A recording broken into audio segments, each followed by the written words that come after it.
আরে সোলফুল গুলো খেলতেছে, ইল্লু বিল্লু জুলু ক্লাসে আসো। ওয়ালাইকুম আসসালাম। ওয়ালাইকুম আসসালাম। তোমরা বসো বসো বসো। দাঁড়াও, তোমরা আগে একে বসে নেই, তারপরে তোমাদের পড়াচ্ছি। তোমরা কালকে যে তোমাদেরকে পড়া দিয়েছিলাম, সবাই কি ভালো মতে পড়ে শিখে আসছো? খুব ভালো, খুব ভালো। আচ্ছা, তোমাদেরকে এখন আমি একটা প্রশ্ন করিব, সঠিক উত্তর অবশ্যই দেবে। আচ্ছা, তোমরা বসো, আমি প্রশ্ন করছি। দাঁড়াও দাঁড়াও, আমি একটু নেমে রেডি হইলে তারপর প্রশ্ন করছি। এখন বুটটার কি অবস্থা করছে?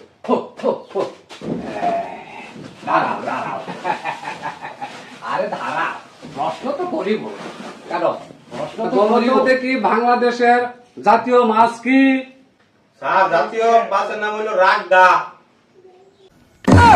এত মাছ থাকতে রাগবা কেমনে হইলো? যেমন দারকিনা আছে, কানপুনা আছে, তেলাপিয়া আছে, সরপুরি আছে, তুমি রাগবা কেমনে সিলেক্ট করলাম? স্যার, ডাকিনা মাছ কোন, পুরি মাছ কোন, সব মাছ আছে, কিন্তু এটা সব মাছ স্যার মরে যেতেছে। একমাত্র রাগদা মাছই এই পর্যন্ত যেটা আছে, ওইটা লেফটিনের গাড়া তো স্যার থাকে। সব বনা এত এত এই করাতে তোমাদেরকে এসব করাতে সারের সাথে হিটলাম।